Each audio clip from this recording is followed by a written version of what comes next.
Problem कहाँ है पता है? प्रॉब्लम ये है कि हम एक प्रोसेस के जरिए उसको रिपेयर नहीं कर रहे। मोटर खराब हो गया, कुछ भी खराब हुआ है, सबसे पहले ऑयल डिस्चार्ज कीजिए। अगर आपका ऑयल तो नमस्कार दोस्तों, कैसे आप सभी लोग? मैं आशा करता हूँ कि आप सभी ठीक होंगे। बहुत दिनों के बाद में वीडियो आ रही है मेरी, मैं जानता हूँ थोड़ा सा बिजी चल रहे थे हम लोग, लेकिन आज की जो वीडियो है ना दोस्तों, वो बहुत ही इंपॉर्टेंट आप लोगों के लिए लेकर आया हूँ, जो कि थंबनेल से आप लोग समझ ही गए होंगे। AMT जो सुजुकी का आजकल इंडिया में बहुत ज्यादा प्रॉब्लम, हालांकि ये इंडिया की प्रॉब्लम नहीं है। देखिए हम लोग तो क्या है, आज वर्ल्ड में 20 कंट्रीज में जुड़े हुए हैं और जहां जहां भी सुजुकी गाड़ियां यूज हो रही है वहां पे सभी AMT में ये सेम प्रॉब्लम आ रही है, ठीक है। जिसमें आप लोगों ने फॉल्ट कोड देखा होगा P080A, P185B, P185A and P1844। ये जो फॉल्ट कोड्स आ रहे हैं, ये क्यों फॉल्ट कोड बन रहे हैं, उसके लिए हमें ये समझना जरूरी है कि AMT एक्चुअली में काम कैसे कर रहा है, क्या क्या कंपोनेंट जो है वो हमारे यूज हो रहे हैं AMT को काम करने के लिए, ठीक है। तो इस वीडियो में हम लोग डिटेल में समझेंगे। आप लोगों को क्या करना है, वीडियो में आखिरी तक बने रहना है। और अगर आप लोगों ने अभी तक हमारे चैनल को सब्सक्राइब नहीं किया है तो चैनल को सब्सक्राइब कर लो, क्योंकि ऐसी इंपॉर्टेंट वीडियो हम आप लोगों के लिए लेकर आते रहते हैं। तो चलिए वीडियो में आगे कंटिन्यू करते हैं।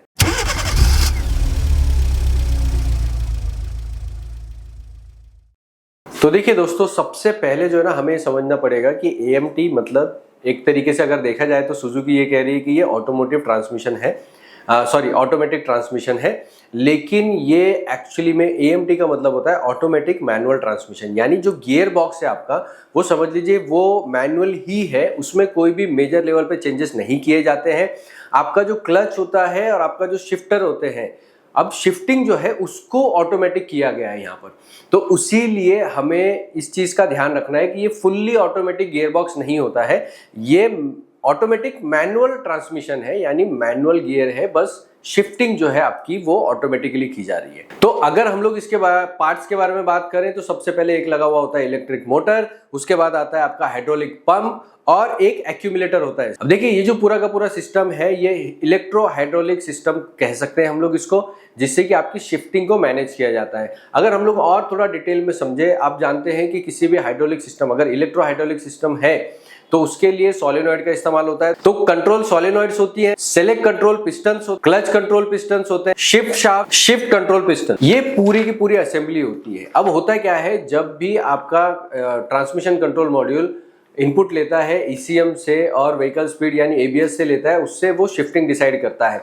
हम लोग क्या करते हैं, आपका जो सेलेक्टर मॉड्यूल होता है, सेलेक्टर मॉड्यूल में क्या हो रहा है कि आपका जो शिफ्टर है, आपको मोड सेलेक्ट करने होते हैं, आपने ड्राइव में डाला है, रिवर्स में डाला है, पार्किंग में डाला है, उस हिसाब से आपकी शिफ्टिंग होती है। अगर आप मैनुअल में भी डालते हो तो मैनुअल पे डालने का आप भले ही मैनुअल यहाँ पर शिफ्ट कर रहे हो, लेकिन क्लच जो है होता है वो आपका कंट्रोल यूनिट ही चेंज करता है, क्योंकि AMT में भी आपका क्लच पैडल नहीं आता। इसका मतलब क्लच का जो पूरा का पूरा ऑपरेशन है वो ऑटोमेटिकली हो रहा है, और इसी वजह से AMT के अंदर ये सारी प्रॉब्लम हमको जो है वो फेस होती है, ठीक है। अब क्या प्रॉब्लम फेस हो रही है, सबसे पहले चीज समझिए। इसके अंदर अगर देखा जाए तो गियर बॉक्स तो हमारा पुराना वाला ही है, लेकिन जो क्लच की शिफ्टिंग है, जो क्लच चेंज होता है, वो क्लच चेंज होने के टाइम पे ऑटोमेटिक कंट्रोल मॉड्यूल यानी इलेक्ट्रॉनिक कंट्रोल मॉड्यूल और हाइड्रोलिक कंट्रोल मॉड्यूल के जरिए शिफ्टिंग की जाती है।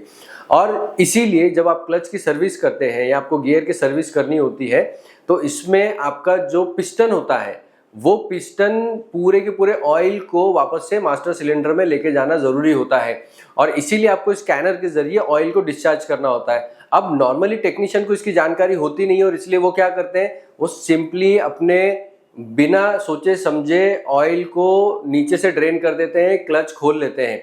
जबकि होना क्या चाहिए, स्कैनर में जाइए, वहां पे जाने के बाद में आपको ऑयल डिस्चार्ज करने के ऑप्शन आएगा। ऑयल डिस्चार्ज के ऑप्शन से जब आप क्लिक करोगे तो पूरा का पूरा ऑयल जो है वो ऑटोमेटिक ट्रांसमिशन में से सक कर लिया जाएगा, और वो आपके मास्टर सिलेंडर में, जहां पे आपका टैंक होता है ऑयल का, उसके अंदर जाके रुक जाएगा।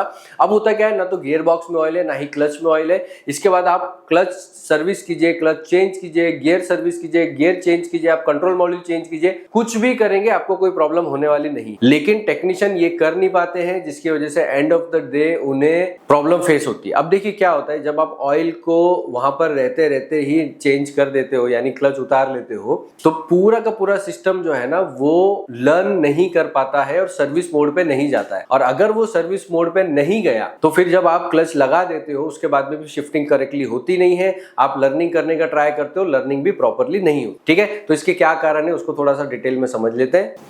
तो दोस्तों वीडियो अगर आप लोगों को यहाँ तक अच्छी लग रही है और आप लोग डिटेल में ऑटोमेटिक ट्रांसमिशन यानी किसी भी तरीके का, चाहे वो AMT हो, चाहे वो आपका VGS हो, CVT हो, इन सब की अगर पूरी ट्रेनिंग करना चाहते हो तो मेरा एक कोर्स है automotive electronic repair and vehicle diagnosis, जो हमारे ऐप के ऊपर आपको मिल जाएगा। स्कैनकास्ट के ऐप के ऊपर डिटेल ट्रेनिंग आपको मिलती है जिसमें राइट फ्रॉम आपका फ्यूज एंड रिले से लेकर ऑटोमेटिक ट्रांसमिशन, AC सिस्टम, आपका इंजन कंट्रोल सिस्टम से लेकर सभी सिस्टम की डिटेल में डायग्नोसिस कैसे करना है, रिपेयर कैसे करना है, इसकी मैं ट्रेनिंग देता हूं। ये जो ट्रेनिंग है वो 3 महीने से लेकर 6 साल तक की ट्रेनिंग होती है। आप लोग इनरोल करना चाहे तो बहुत ही बढ़िया कोर्स मैंने बनाया है, आप लोग इनरोल कर सकते हैं।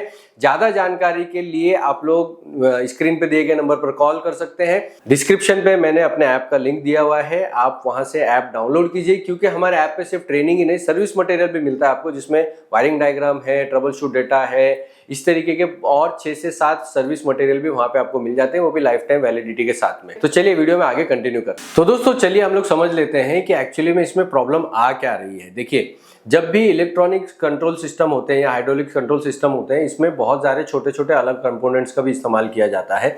जैसे कि छोटे छोटे पिस्टन्स होते हैं, जो मैंने आपको नाम उसमें बताया था, आप स्क्रीन पर देख सकते हो। साथ ही के साथ मल्टीपल सोलेनॉइड्स होती हैं। अब होता क्या है कि जब रेगुलरली इनकी सर्विस ठीक तरीके से नहीं होती है, टेक्नीशियंस को इसकी जानकारी होती नहीं है, तो इनमें जो है ना वो बहुत सारी प्रॉब्लम्स फेस होती है। जिसमें सबसे पहली जो प्रॉब्लम आती है वो कि सोलेनॉइड खराब हो जाता है। जो आपका हाइड्रोलिक पंप होता है उसके अंदर का सोलेनॉइड खराब हो जाता है। अब ऐसे केस में क्या है कि सोलेनॉइड तो हमें अलग से मिलता नहीं है, तो हमें आपका पूरे के पूरे हाइड्रोलिक पंप को चेंज करना पड़ता है। दूसरी एक प्रॉब्लम आती है, जो आपका जो मोटर होता है वो इलेक्ट्रॉनिक मोटर वो खराब हो जाता है। अब इसमें भी सेम है कि अगर आपका मोटर खराब हुआ तो भी आपको पूरा का पूरा नया ही मोटर लगाना पड़ेगा, उसका कोई और ऑप्शन होता नहीं कि हम लोग उसको रिपेयर करके लगा सकते हैं। हालांकि देखिए वीडियो मैंने यूट्यूब पे देखी है कि लोग उसको रिपेयर कर रहे हैं, लेकिन बिलीव मी मैंने भी ट्राई किया है, मेरी टीम ने भी ट्राई किया है। वो रिपेयर होने के बाद में ना पहले जैसा काम करता भी नहीं है, और बेमतलब का अगर हम लोग कस्टमर को उम्मीद दे रहे कि ये रिपेयर हो जाएगा और वो ठीक तरीके से काम नहीं करे तो ये भी गलत होता है। और इसीलिए हम रिकमेंड नहीं करते ऐसे केस में, जब ऑलरेडी एक सिस्टम है जिसके अंदर इतनी प्रॉब्लम आ रही है, जो मैन्युफैक्चरर साइड से ही है, उसमें हम लोग किसी तरीके का रिपेयर वगैरह करें।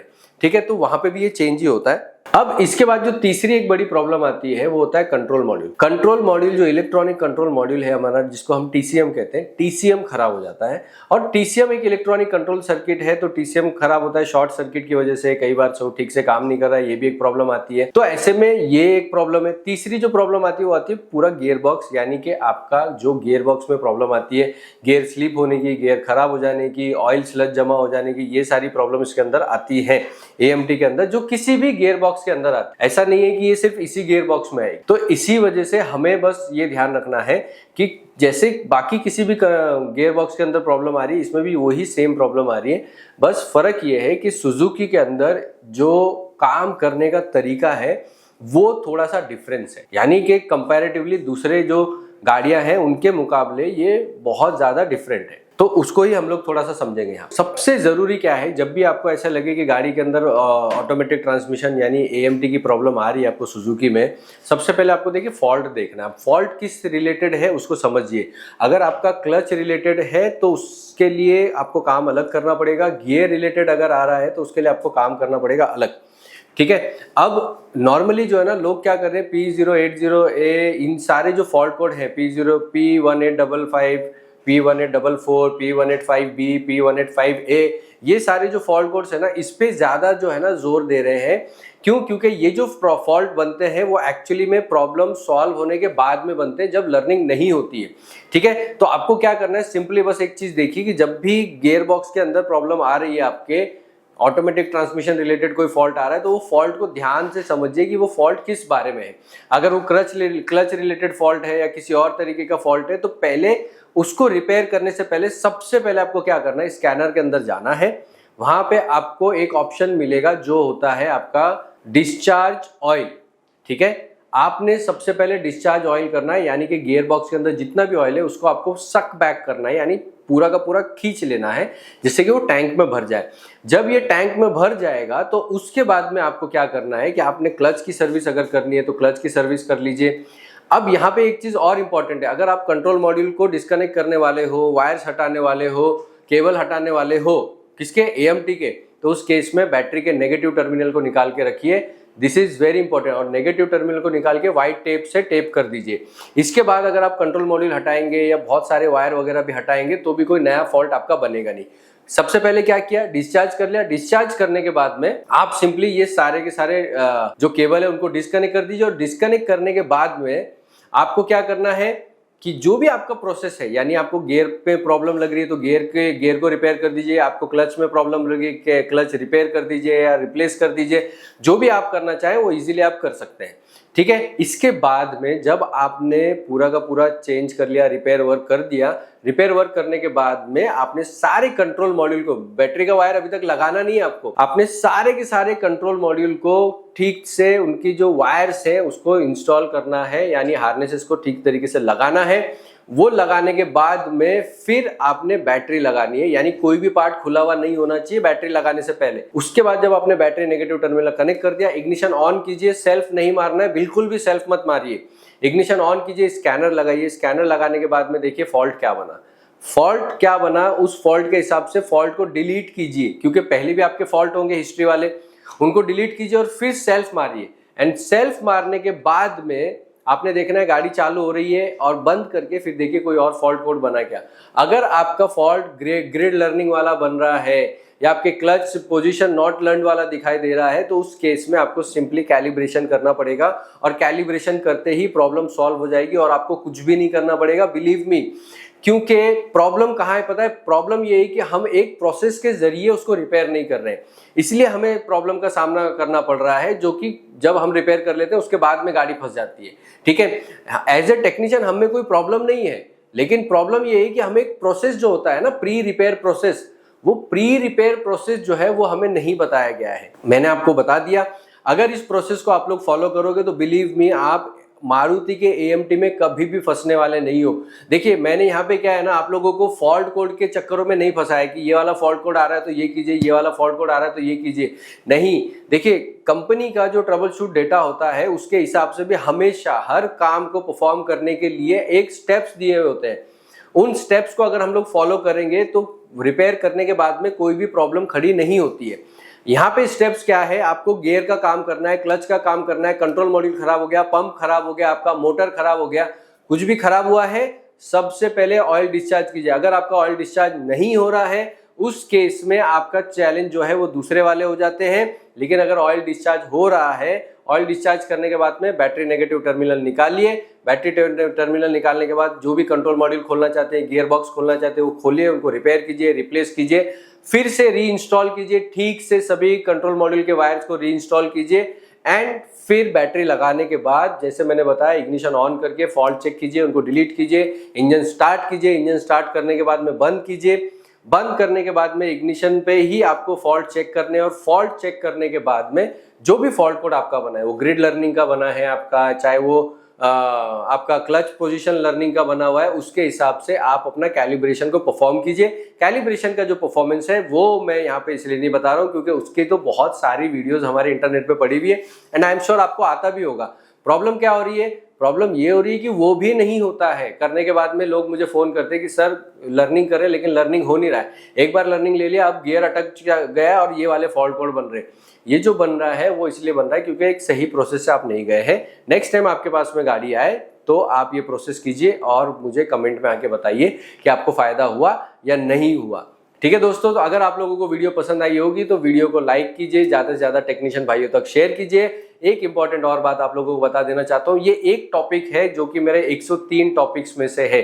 103 से ज्यादा लर्निंग मटेरियल जो है वो मेरे ऑनलाइन ऐप में आप लोगों को मिल जाता है। एक बहुत ही बेहतरीन तरीके की ट्रेनिंग हम लोगों ने बनाई है जो कि हमारा ऑफलाइन में मुंबई में थाने में चलती है और ऑनलाइन में हमारे स्कैन कास्ट के ऐप के ऊपर ही आपको मिल जाती है। आज वर्ल्ड वाइड 20 कंट्री में 1000 से ज्यादा स्टूडेंट हमारी ट्रेनिंग ले रहे हैं।